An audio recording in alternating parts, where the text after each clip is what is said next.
He's sat here opposite me. Man's got balls, and in today's society, in this boxing game, there's a big lack of balls. And you know who you are, these people who... To be a little bit crazy. And I think that's not just me, I think that's in every vertical and every discipline. You do something, you have to be a little bit crazy and obsessed with what... Trilogy. You want it still? Listen, greedy belly, give me $1 billion, you take trilogy. Shocking scene from the press conference as Tyson Fury erupts during the event between Usyk and Rico Verhoeven, completely taking over the spotlight. Fury questions Usyk's choices and claims he should have been facing him instead, while also dismissing Rico as nothing special. The moment instantly shifts the atmosphere into chaos and tension. And I'm a HMS destroyer. So when you got two heavy forces colliding with massive bombs, and guess what? Someone's getting knocked out. That's all I'm saying, you know. If he lands a punch on me, a big swing, I'm getting knocked out. If I land a big swing on him, Tyson Fury that wants to run it back with Usyk. He thinks in his mind he won those first two fights.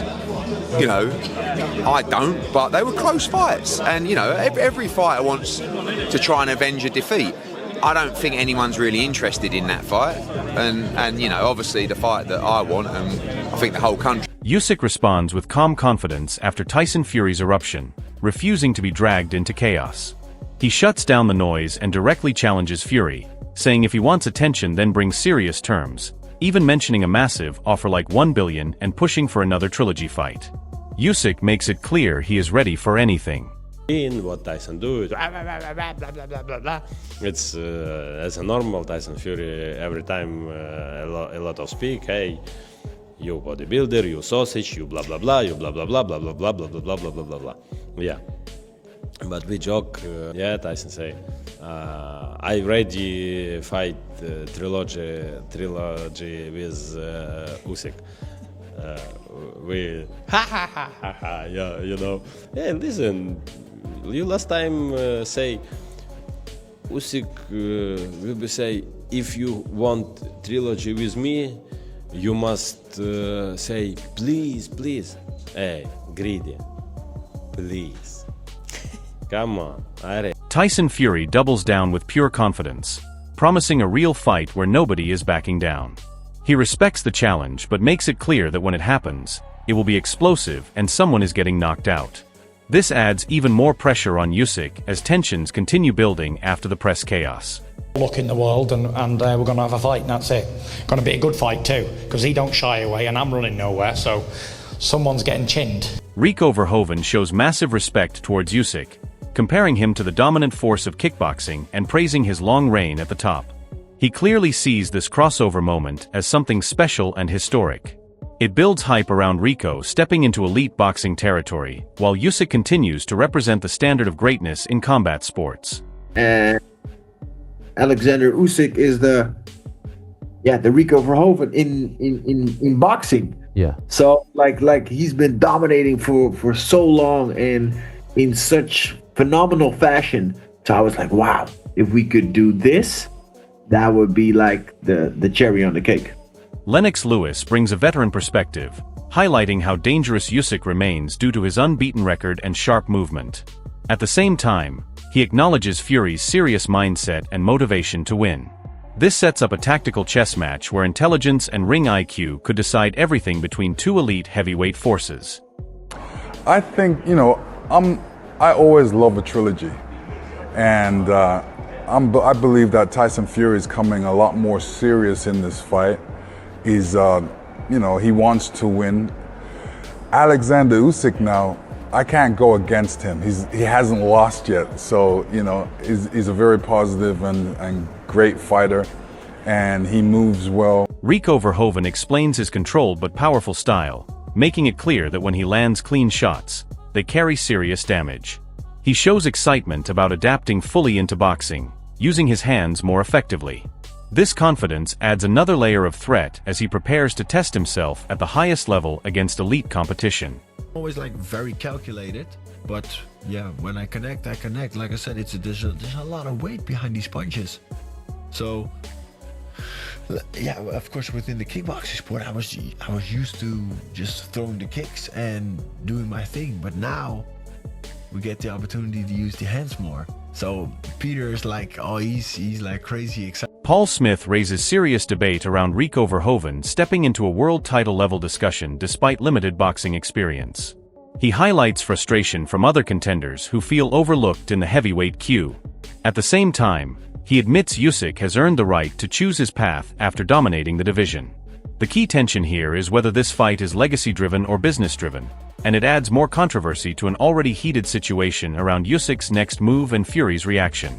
Boxer for a long time and not really done much in boxing at all to warrant a shot at Oleksandr Usyk when there's a queue so big. And Indeed. You know what I mean? And that's the most important thing. The people who are sitting waiting for their shot in line are going to be fuming over this.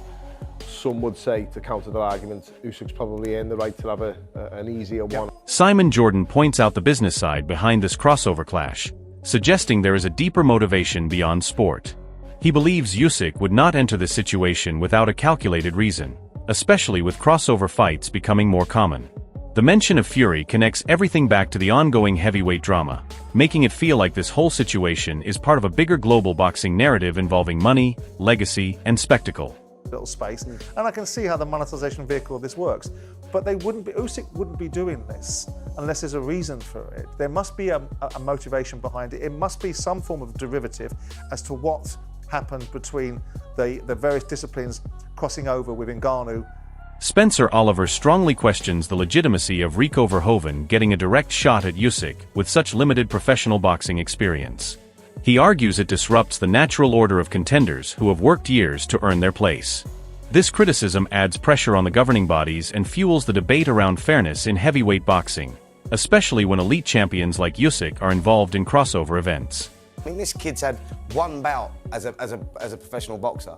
You go, so, you know, how can he jump the queue and box Oleksandr Usyk for the WBC title? To me, that doesn't make any sense at all, and I think it makes a mockery, again, of the WBC, allowing... Peter Fury keeps things balanced, confirming that both Usyk and Rico are open to the challenge, which makes the fight realistically achievable.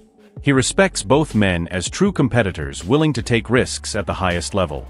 This attitude reinforces the idea that despite controversy, the fight is driven by ambition and mutual willingness, not just politics or hype, keeping the heavyweight scene unpredictable and exciting.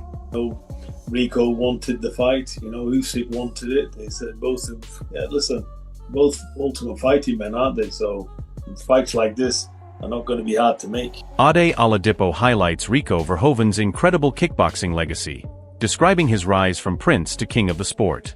He acknowledges Rico's elite striking ability and physical dominance, while also noting his transition into boxing. This builds intrigue around how his skills will translate against someone as complete as Usyk, making the matchup feel like a true clash of disciplines at the highest level.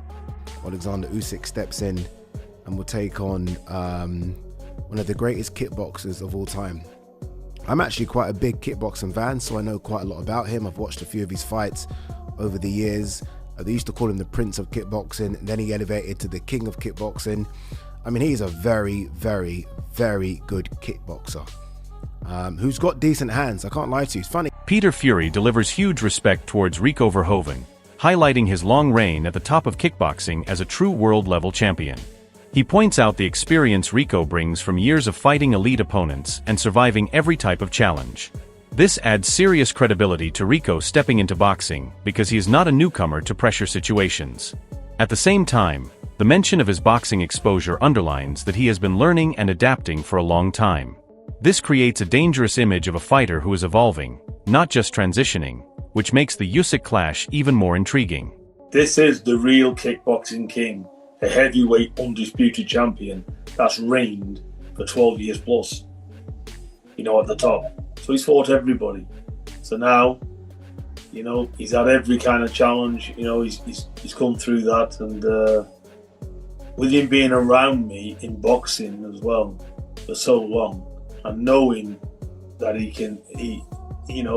fancies. I understand that he's kind of earned the right to do what you want, but I at least expected it to be some sort of active boxer, someone of some, not to say, I don't actually know much about Van Hoover in terms of a kickboxer, what his quality level is. But what I'm saying is I expected it to be someone of a decent caliber of a professional boxer. But if it's not, then fine. Look, do your thing. Do you, and then hopefully he returns to actual professional boxing against some of the top elites. Kind of earned the right to do what you want, but I at least expected it to be some sort of active boxer, someone of some... Not to say I don't actually know much about Verhoeven in terms of a kickboxer, of what his quality level is, but what I'm saying is I expected it to be someone of a decent caliber of a professional boxer. But if it's not, then fine. Look, do your thing, do you, and hopefully he returns to actual professional boxing against some of the top elite. This is a joke. This is nothing but a gimmick fight. And it's even more shameless considering the fact 1, it's on pay-per-view, and 2, it's for the WBC Heavyweight Championship of the world. Does Rico Verhoeven with his one win over a decade ago against a guy who was 0-5 deserve a world title shot on a postcard? Can you play the recorder? No. That's the answer. This is shocking stuff from Oleksandr Usyk. This is Oleksandr Usyk picking money over legacy. Oleksandr Usyk on Box Direct is ranked as the world #1 heavyweight. This is a joke. This is nothing but a gimmick fight, and it's even more shameless considering the fact 1, it's on pay-per-view, and 2, it's for the WBC Heavyweight Championship of the world. Does Rico Verhoeven, with his one win over a decade ago against the guy who was 0-5, deserve a world title shot? Answers on a postcard. Can you play the recorder? No. That's the answer. This is shocking. Shocking stuff from Oleksandr Usyk. This is Oleksandr Usyk picking money over legacy. Max Kellerman gives a balanced view by acknowledging Rico Verhoeven's physical dominance and legendary status in kickboxing, while clearly separating it from boxing. He respects Rico's athletic pedigree and size advantage, but reminds viewers that boxing is a different sport with different demands. This creates an interesting contrast where Rico's experience brings danger, but his adaptation to boxing remains the key question. It also reinforces why this crossover fight is generating so much debate across the combat sports world.